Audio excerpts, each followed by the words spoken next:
Welcome to the COMLEX 3-minute review of osteopathic manipulative medicine principles. Today's topic is sympathetic and parasympathetic nervous system. Here's a nice diagram showing you the various innervations and fibers of the sympathetic nervous system. It's important to keep this in mind as you're approaching questions because typically the questions on the COMLEX will involve a particular organ. In another sense, they'll give you a scenario of a patient having palpitations, and after you see that on the exam, you have to go back and think about the spinal cord level that it's affecting.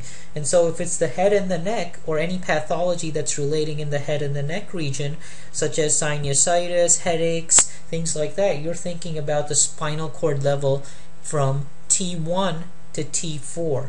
Again, if it's something relating to the heart, such as angina, myocardial infarction, cardiomyopathy, all sorts of conditions, then you are looking at something a little bit lower down, such as T1 to T5.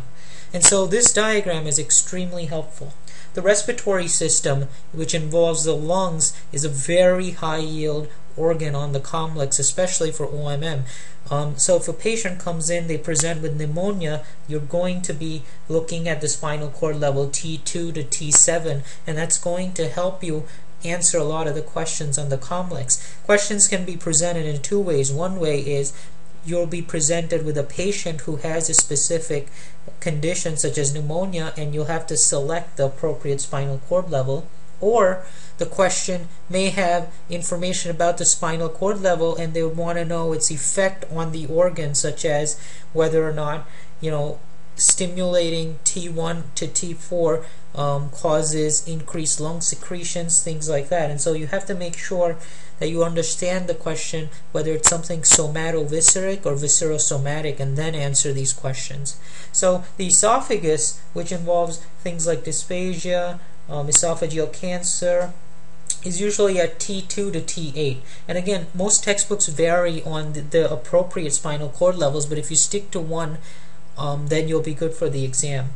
Let's take a look at some of the other sections here. The upper GI tract involves spinal nerves T5 to T9, and usually this covers organs from stomach, liver, gallbladder, spleen, portions of the pancreas and the duodenum as well.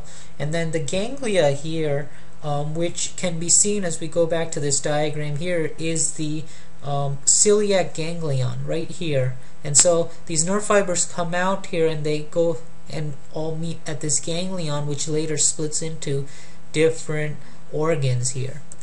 And so the ganglion at the upper GI section here is the celiac ganglion near the greater splanchnic nerve. And so all these words are important as you answer questions. The question can talk to you about a splenic rupture and ask you about the specific spinal cord level, or it can ask you about the ganglia, such as the celiac ganglia. And the actions are also important. For example, for sympathetics, the actions are to decrease peristalsis, glycogenolysis, gallbladder relaxation, and decrease secretions. Now this can be different for obviously parasympathetic, and so it's important to keep it in mind. The middle GI involves nerves from T10 to T11. This has portions of the pancreas and the duodenum, jejunum, ileum, ascending colon, and proximal 2/3 of the transverse colon, which is the right colon. Okay, so again, it's the pancreas, duodenum, jejunum, ileum, ascending colon, and the proximal 2/3 of the transverse colon, which is the right colon. And the corresponding nerve and ganglion here are the superior mesenteric ganglion and the lesser splanchnic nerve. Okay, so again, if you see these words, it should immediately point you to a specific organ or to the ganglia and then to the spinal cord level. Again, actions for the sympathetics are to decrease peristalsis and decrease secretions.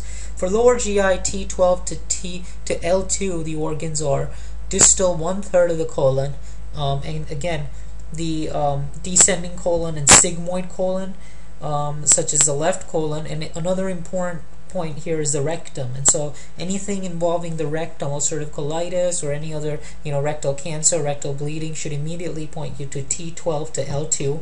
The corresponding nerve is the least splanchnic nerve, and the ganglion is the inferior mesenteric ganglion.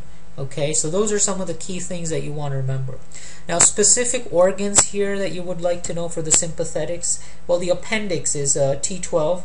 Okay, kidneys T10 to T11, and there are corresponding to the superior mesenteric ganglion. The adrenal medulla is T10. Upper ureters are generally T10 to T11. Lower ureters are T12 to L1. And so this is an important distinction here. Upper ureters are T10 to T11. Lower ureters are T12 to L1. Bladder, really common. If you have patient presents with signs of bladder cancer, cystitis, things like that, you immediately think of T11 to L2. Okay, the gonads are again T10 to T11. Uterus is T10 to L2, and so is the cervix. And the penis and the clitoris are at T11 to L2. Prostate is at T12 to L2. And so that was a review of the sympathetics, and it's important to keep this in mind as you're answering questions on the COMLEX board exam. Again, visit us at www.comlexflashcards.com for a complete lecture on the sympathetic nervous system. It's a very high yield topic for the COMLEX, and good luck in your preparations.